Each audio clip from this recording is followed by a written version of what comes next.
Warahmatullahi wabarakatuh. Nah, di sini di pertemuan pertama kita ini kita akan membahas mengenai momen gaya dan momen inersia. Seperti sebelum yang sudah Ibu sampaikan bahwasannya sebelum kita masuk ke momen gaya dan momen inersia, Ananda harus memiliki pengetahuan awal dulu nih tentang vektor karena momen gaya itu berhubungan dengan vektor. Kita bahas mengenai ya. Momen gaya ini merupakan besaran vektor di mana besaran vektor ini sudah pernah dibahas sebelumnya pada kelas 10.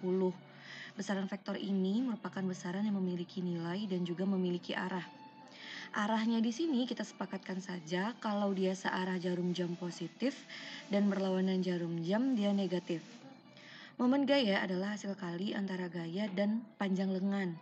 Panjang lengannya ini merupakan jarak gaya dengan poros atau acuannya. Panjang lengan ya. Momen gaya bisa dirumuskan dengan torsi atau tau sama dengan F kali R. Tau di sini adalah momen gaya, satuannya Newton meter. F di sini adalah gaya, satuannya Newton.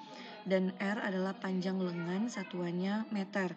Nah, di sini perlu Ananda ingat bahwasanya gaya dan panjang lengan wajib tegak lurus. Tegak lurus tahu ya? Harus membentuk siku-siku. Misalkan F-nya vertikal berarti R-nya horizontal atau R-nya vertikal, F-nya berarti horizontal. Harus membentuk sudut siku-siku. Ada 4 buah gaya, ada F1, F2, F3 membentuk sudut dan F4. F1 sebesar 10 Newton, F2 sebesar 15 Newton, dan F3 sebesar 30 Newton. Yang terakhir F4 sebesar 20 Newton. Hitunglah besar momen gaya atau torsi yang berporos di titik D jika panjang batang AD adalah 20 meter. Oke, di sini kita coba menjawab contoh soalnya. Di sini sudah disebutkan panjang AD sebesar 20 meter. Kita harus perhatikan kalau di titik D itu merupakan poros atau acuan. Berarti panjang lengannya itu kita ukur dari gaya ke poros atau acuannya. Kita perhatikan masing-masing gaya pada batang. Untuk torsi 1 berarti torsi 1 sama dengan F1 kali R. R di sini adalah jarak dari titik A ke D. Berarti torsi 1 sama dengan F1 sebesar 10 Newton. Jaraknya dari titik A ke D adalah 20 meter. Berarti 10 kali 20. Nah, karena 10 kali 20 dan F1 itu terhadap titik D itu searah jarum jam, berarti nilainya adalah positif. Berarti 200 Newton meter searah jarum jam, nilainya positif. Torsi 2 berarti F2 dikali dengan R. R di sini adalah jarak dari titik B ke D. Jaraknya berarti 10. Di sini udah ada 5 tambah 10 15, berarti sisanya adalah 5 meter. Berarti 10 tambah 5 dapatlah R-nya adalah 15. Berarti 15 kali 15. F2 terhadap titik D berlawanan jarum jam. Berarti nilainya adalah negatif. Di sini diganti aja ya, salah. Berlawanan jarum jam. Berarti negatif 225 Newton meter. Kenapa negatif? Karena dia berlawanan jarum jam. Nah, F3 kita perhatikan, kita jabarkan ke sumbu Y dan ke sumbu X. Sumbu Y kita jabarkan berarti F3 sin 37. Sumbu X berarti F3 cos 37. Nah, kita pilih F3 sin 37 yang kita gunakan karena F3 sin 37 ini dia harus tegak lurus terhadap panjang lengannya. Ini F3, ini panjang lengannya. Kan dia membentuk sudut siku-siku. Makanya F sin 37 yang kita gunakan. Sehingga persamaan kita menjadi torsi 3 sama dengan F3 sin 37 kali R. R di sini adalah jarak dari titik C ke D. Berarti torsi 3 sama dengan 30, F3-nya 30, sin 37 adalah 0,6, R-nya adalah 5. Sisa di sini kan 5. Berarti dia itu searah jarum jam, berarti nilainya positif. Sehingga didapatkan 90 Newton meter. Sekarang torsi 4. Torsi 4 itu berada di poros atau di titik D atau sebagai acuannya, berarti nilainya adalah 0. Karena tidak ada panjang lengannya. Titik D ini kan F4 ini berada tepat di titik D, sehingga tidak ada panjang lengannya. Nah, berarti torsi keseluruhannya kita jumlahkan. Torsi 1 sampai torsi 4. 200 kurang 225 tambah 90 tambah 0 didapatkan 65 Newton meter. Nah, jika ada yang ingin dicatat pertanyaannya dan nanti ditanyakan pada saat kita Zoom.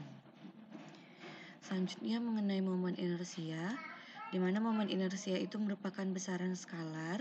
Besaran skalar ini merupakan besaran yang hanya memiliki nilai saja.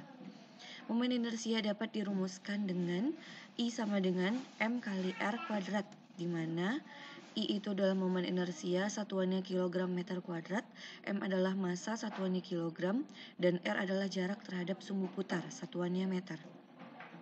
Soalnya, misalkan ada 4 buah benda dengan massa yang berbeda, ada M, 2M, M dan 3M, masing-masing dengan jarak B. Di sini ada B juga. Dan di sini ada sumbu putarnya. Sumbu putar pertama ada PP aksen dan sumbu putar kedua adalah QQ aksen.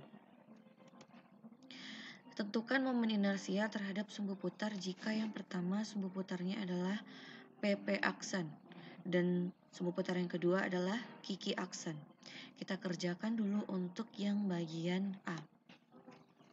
Bahas untuk contoh soal sebelumnya, ada 4 buah benda dengan 2 sumbu putar, di mana sumbu putar pertama titik PP aksen dan sumbu putar kedua adalah QQ aksen. Kita tentukan dulu benda pertama, benda kedua, benda ketiga, dan benda keempat.